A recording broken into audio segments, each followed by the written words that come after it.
In the chapter 4th, Environmental Management. After learning of the ecosystem and the environment, the relationship between the ecosystem and environment, now we are going to learn next topic, environmental conservation. Mahatma Gandhi said, the earth is sufficient to satisfy everyone's need, but not the greed. Mahatma गांधींनी एकदा म्हटलं होतं, प्रत्येकाची गरज पूर्ण करण्यास पृथ्वी समर्थ आहे, पण कोणाचीही हाव पूर्ण करण्यास नाही. पृथ्वीवर सर्व प्रकारची गरज तुमची पूर्ण होऊ शकते, मात्र लोकांचा ग्रीडीनेसमुळे पर्यावरण हे धोक्यात आलेलं आहे. Due to that there is a need of the environmental conservation. Think over that. Which factors affect the environment? How? What will happen if number of consumers in environment goes on increasing gradually? What will be the effect of industry established on the river bank, on river ecosystem? There are some factors that affect the environment. Factors affecting the environment. Now discuss here. When some natural factors of the environment and some artificial polluted factors harm the environment, it creates imbalance between the various factors of the environment and ultimately affect the existence of the biotic factors.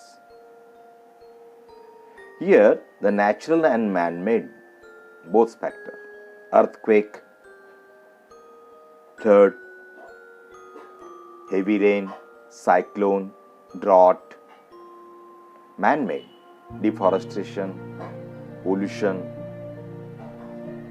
construction, etc. नैसर्गिक घटक आणि मानव निर्मित घटक यामध्ये भूकंप आहे, पूर आहे, पर्जन्यवृष्टी आहे, चक्रीवादळ आहे, त्यानंतर अवर्षण, दुष्काळ, मॅनमेड मध्ये आपल्याला जंगलतोड आपण म्हणतो, हवा प्रदूषण, जल प्रदूषण, सिव्हिलायझेशन, पॉप्युलेशन, त्यानंतर construction. These are the all factors that affect the environment. Many environmental problems have been arise due to the effect of the various natural and artificial factors on the earth. Environmental pollution is the one of those main factors. Generally, contamination of any material is its pollution. सर्वसाधारणपणे आपण कोणत्याही वस्तूचे वा पदार्थाचे दूषितीकरण म्हणजे त्याचे प्रदूषण होय असं मानत असतो. खरं तर ही प्रदूषणाची जी समस्या आहे ती समस्या नैसर्गिक आणि मानवनिर्मित घटकांचा परिणाम होऊन ती आजपर्यंत आपल्याला ती एक समस्या बनून राहिलेली आहे. पण आपण मानत असतो की कोणत्याही वस्तूचे आणि पदार्थाचे दूषितीकरण करणे म्हणजे उदाहरणार्थ हवा, पाणी, जमीन है ना, आजूबाजूचा निसर्ग यांचं आपण प्रदूषण करत असतो. Unnecessary and अनॲक्सेप्टेबल. अननेसेसरी गरज नसताना, unacceptable changes in surrounding environment due to the natural event and human activity. महत्वाचा मुद्दा आहे की गरज नसताना आपल्याला काही वेळेस आपण या गोष्टीला म्हणत असतो मानवाच्या ज्या कृतीमुळे सभोवतालच्या पर्यावरणात झालेला अनावश्यक आणि अस्वीकारार्ह बदल, अनावश्यक आणि अस्वीकारार्ह आणि अवतीभोवती असणारी आपण काही गोष्टी करतो. म्हणजे आपण हवा, जमीन आणि पाणी यांचं भौतिक आणि रासायनिक आणि जैविक गुणधर्मांमध्ये मानव आणि इतर सजीव यांना घातक ठरतील असे प्रत्यक्ष अप्रत्यक्ष बदल घडून येणे. हे जे बदल असतात, that is direct and indirect changes in the physical, chemical and biological properties of the air, water and soil, which will be harmful to the human other living being, is environmental pollution.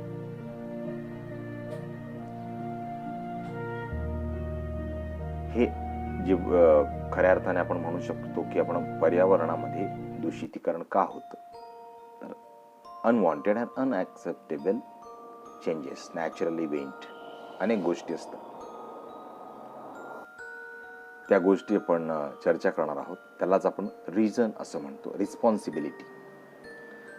There is some factors that are responsible, means we have discussed here the population explosion. आपण लोकसंख्या म्हणू शकतो, लोकसंख्येचा विस्फोट.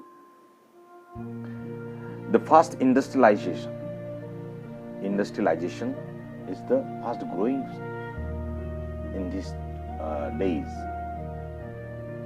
Due to that, environment very harm. नैसर्गिक साधन संपत्तीचा अनिर्बंध वापर, indiscriminated use of the natural resources, indiscriminated, अनिर्बंध, कोणत्याही प्रकारचा त्याच्यावर बंधन नसलं की कोणी किती खाणकामातून नदीतून वाळू काढतं, लाकूड किती तोडू शकतं, कोणी कोणत्याही प्रकारच्या कृती करू शकतं. बिल्डर्स लोकांना पॉप्युलेशन वाढल्यामुळे लोकांना घरं पाहिजे, या पद्धती इनडिस्क्रिमिनेटेड. डिफॉरेस्टेशन, आपण घरं हवीत म्हणून जंगलतोड करतो. अनियोजित नागरीकरण, unplanned urbanisation, this is also responsible for the environmental pollution. Actually, pollution is a broad concept. Various types of the pollutions like that air, water, sound, soil, thermal. औष्णिक केंद्रामध्ये सुद्धा ज्या ठिकाणी विद्युत धारा निर्माण केली जात असते, thermal power station, there is also pollution area. Light, due to the light pollution occurs around us. Ultimate, the adverse effect of all these on existence of all living organism, and out of this, environmental conservation has become the need of our. There is a very need, म्हणजे आपण पर्यावरण संवर्धनाची गरज निर्माण झालेली आहे आज. केवळ या सर्व गोष्टीचा, प्रदूषणाचा परिणाम, विपरीत परिणाम हा सर्व सजीव त्यांच्या अस्तित्वावर होत आहे आणि त्यातून आपल्याला याची गरज भासते. तर ह्या गोष्टी लक्षात घ्या. पुस्तकामध्ये सुद्धा तुम्हाला या गोष्टीची चर्चा आपल्याला दिसून येते. नाव on page number 39 you have to complete the chart, water pollution, soil pollution in details, air pollution. Based on that, it is you learn in earlier classes. Complete the chart. Do you know the radioactive pollution? किरणोत्सारी प्रदूषण म्हणजे काय? तर तुम्ही काही घटना ऐकल्या असतील. Chernobyl, विंडस्केल आणि 3 माइल आयलँड अशा मोठ्या दुर्घटना आपल्याला घडलेल्या ऐकू आल्या असतील. या घटना ज्या होतात, ह्या काही हजारो व्यक्ती जे आहेत ते दीर्घकाळ प्रभावित झाले केवळ किरणोत्सारी प्रदूषणामुळे. Radioactive pollution can occur due to 2 reasons as a natural and artificial. Ultraviolet and IR radiations are the natural radiations, whereas X-ray and the radiations from atomic energy plants are the artificial radiations. आणि याचं affection काय घडून येतं, याचे परिणाम काय? Cancerous ulceration occurs due to the higher radiation of the X-ray. Tissue on the body are the destroyed. Genetic changes occurs. Vision are the adversely affected. X-rayच्या उच्च प्रमाणामुळे कॅन्सर सारखे अल्सर निर्माण होतात. शरीरातील ऊतींचा नाश होतो, जनुकीय बदल घडून येतात आणि दृष्टीवर हानिकारक परिणाम हा दिसून येतो. तर हे एक सुद्धा स्वतंत्र असं एक पोल्युशन आहे. In the topic environmental conservation, the subtopic is a need of the environmental conservation. पर्यावरण संवर्धनाची गरज.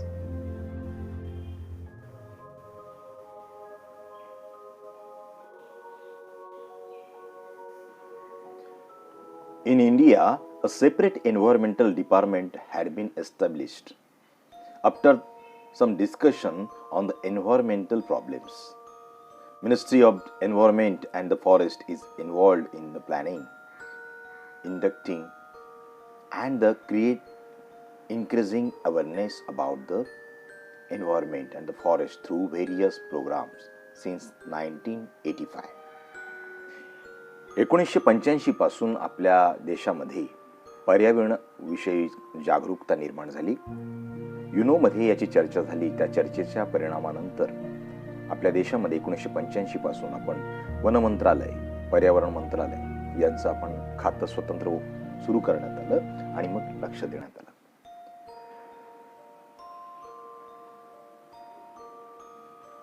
एन्व्हायरमेंटल प्रोटेक्शन अँड कॉन्झर्वेशन, पर्यावरण संरक्षण हेच संवर्धन. That becomes an effective public movement. The environmental protection conservation become an effective public movement for the purpose of the conservation of the environment. The values like positive attitude and affection toward the environment. Positive attitude and affection toward environment and the knowledge about it means लहान वयापासून मुलांमध्ये पर्यावरणाविषयी माहिती, प्रेम, त्या सकारात्मक दृष्टिकोन ही मूल्य रुजवली पाहिजे.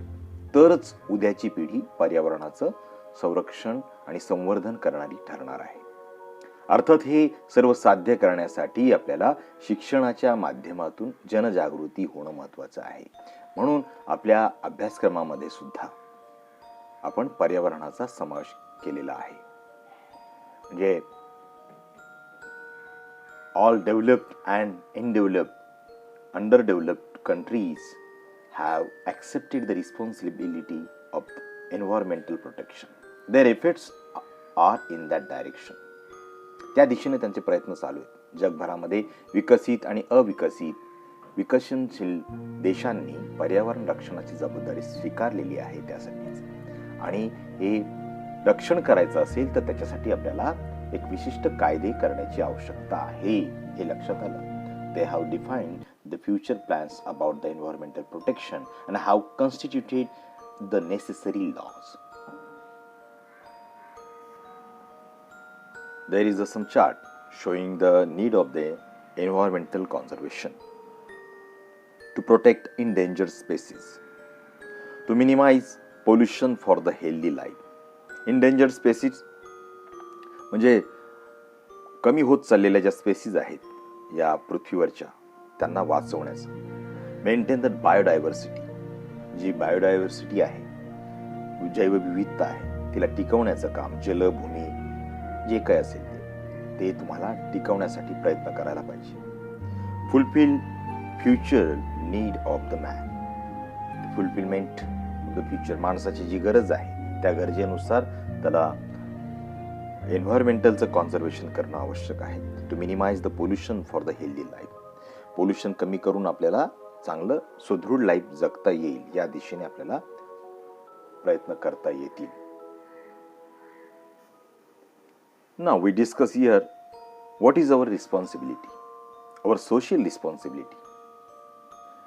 The interrelationship between the human and the environment.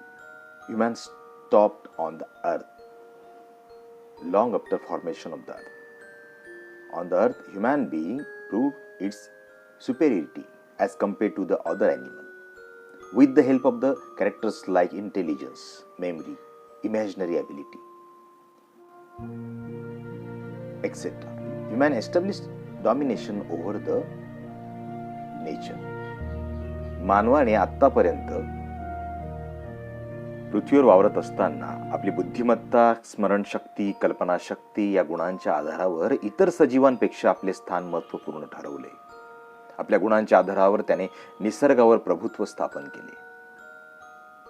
निसर्गाने मानवाला जी वेगवेगळ्या प्रकारची साधन संपत्ती दिली, त्या साधन संपत्तीचा पुरेपूर वापर करून घेतला. सुख समृद्धी जीवन जगण्याच्या प्रयत्नात तो निसर्गाकडून जेवढे घेता येईल तेवढे घेतच राहिला आणि या प्रक्रियेत नैसर्गिक पर्यावरणाची हानी होण्यास सुरुवात झाली. यातूनच पर्यावरणीय समस्या वाढत गेल्या. यावरून एक गोष्ट आपल्याला लक्षात येते, ती म्हणजे आज पर्यावरण समतोलामध्ये मानवाची भूमिका महत्वाची आहे. पर्यावरणाचा समतोल बिघडवण्याचे काम जर मानवाने केले असेल तर त्याचे रक्षण आणि संवर्धन करण्याचे कामही तोच करू शकतो. बऱ्याचदा आपण करीत असलेली कृती ही पर्यावरणासाठी घातक आहे ही गोष्ट सर्वसामान्य लोकांना माहीत नसते व अजाणतेपणे काही कृती घडत राहतात.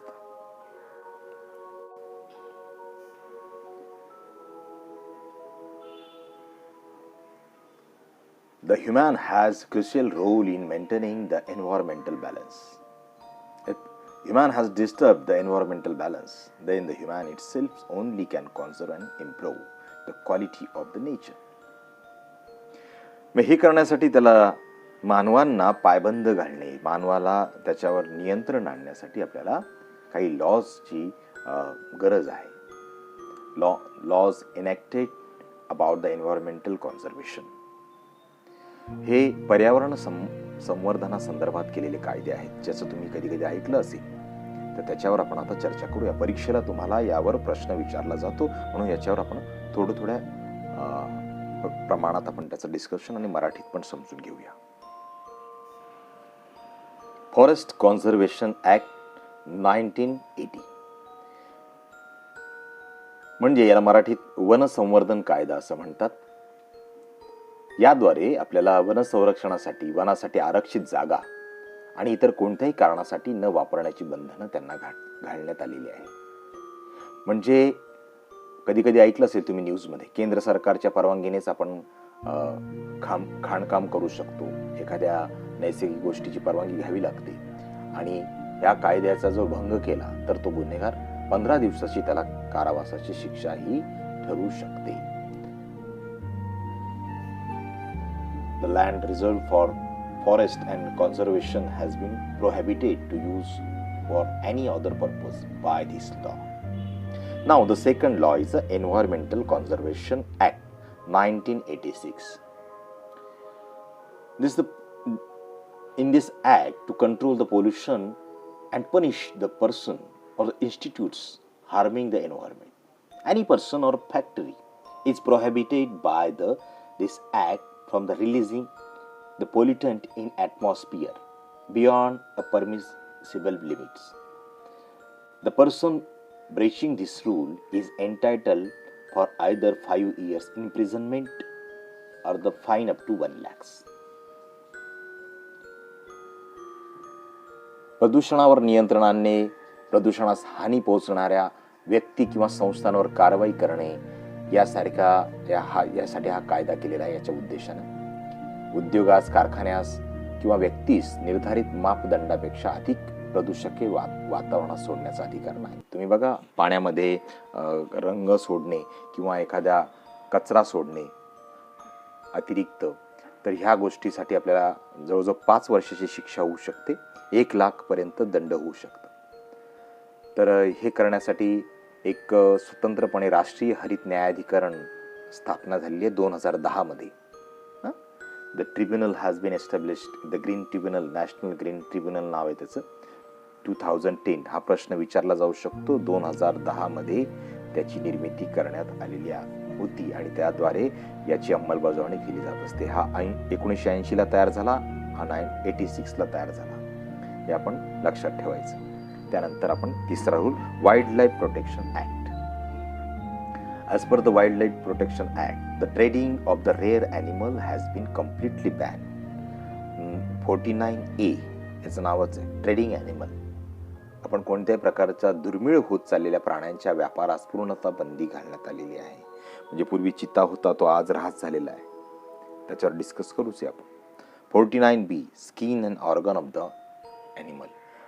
हस्तिदंत किंवा वन्य प्राण्यांच्या कातड्या, त्यांच्यापासून बनलेल्या अवयवांपासून बनवलेल्या वस्तू, त्यांच्या वापरावर बंदी घालण्यात आलेली आहे. मध्ये बघा, प्रत्येक प्राण्यांच्या स्किनच्या बॅग्स असतील किंवा हस्तिदंताच्या वस्तू असतील तर यांच्यावर सुद्धा याची बंदी घालण्यात आलेली आहे. हा आहे use of the article prepared from the skin or the organs of the wild animal has been banned. As per the clause 49C, the disclosure of the stock of artifacts made from rare wild animal is compulsory. यानुसार एखाद्या व्यापाऱ्याकडे दुर्मिळ आणि वन्य प्राण्यांच्या वस्तूंचा साठा असेल तर तो त्वरित जाहीर करणे बंधनकारक ठरवण्यात आलेले आहे. एखाद्याकडे प्राणी बाळगणे सुद्धा आपल्याला या गोष्टीची मर्यादा आहे. तर लक्षात ठेवायचं, 49 हा वाईल्ड लाईफ प्रोटेक्शन ॲक्ट जो होता हा 1972 साली करण्यात आला, 1972. लक्षात ठेवा, 80, 86, 72, 49A, 49B, 49C हे आपण याच्यावर तुम्हाला प्रश्न हमखास कोणता ना कोणता विचारला जातो, त्यामुळे हे पाठ करून ठेवायचं. Sound and pollution control act सुद्धा आहे, 2000 मध्ये बनलेला आहे.